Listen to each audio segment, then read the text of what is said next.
ये कहानी है एक सुंदर और शांत जंगल की, जहाँ रहते थे तीन पक्के दोस्त राजू तोता, बबलू खरगोश और चिंकी गिलहरी। तीनों मिलकर जीवन को हंसी खुशी से जीते थे।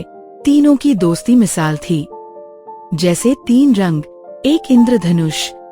हर दिन का नियम था साथ खाना ढूंढना, मिलकर खाना और खेलना। क्या सुहाना मौसम है। आज तो सूरज भी मुस्कुरा रहा है। चलो बबलू और चिंकी से मिलके आते हैं। चिंकी, देखो मैं कितना तेज दौड़ सकता हूँ। तू दौड़ता रहे, मैं तो पेड़ पे फल तोड़कर खाऊंगी। क्या चल रहा है मेरे दोस्तों? कुछ मजेदार कर रहे हो क्या? चलो आज मिलकर कुछ नया खेल खेलते हैं। हम रोज मिलते हैं, साथ में खाते हैं, खेलते हैं। कितनी प्यारी दोस्ती है हमारी, है ना?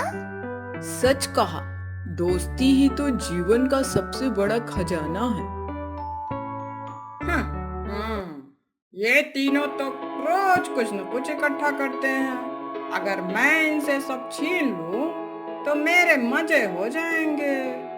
मुझे इनकी दोस्ती में फूट डालनी होगी। अगले दिन लालू लोमड़ी पहले चिंकी के पास जाती है। अरे चिंकी, राजू और बबलू तेरे बिना कल फल खा रहे थे शाम को। क्या उन्होंने मुझे बिना बताए खा लिया? हाँ, वो कह रहे थे कि गिलहरी सिर्फ खुद के लिए सोचती है। फिर लोमड़ी बबलू और राजू के पास जाकर उल्टी बातें कहती है। तीनों दोस्तों के बीच शक बढ़ने लगता है। मुझे लगता है चिंकी हमारे साथ ईमानदार नहीं है। तुम दोनों तो मुझे शक की निगाह से देखते हो। तुम दोनों बदल गए हो। अब मैं अकेली ही ठीक हूँ। अब तीनों एक दूसरे से दूर हो गए।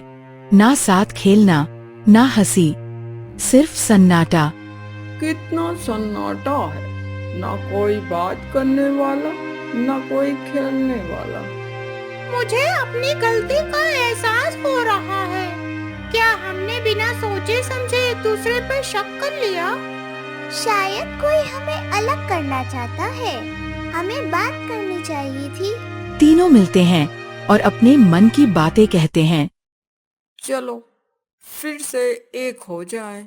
हमारी दोस्ती इतनी कमजोर नहीं हो सकती।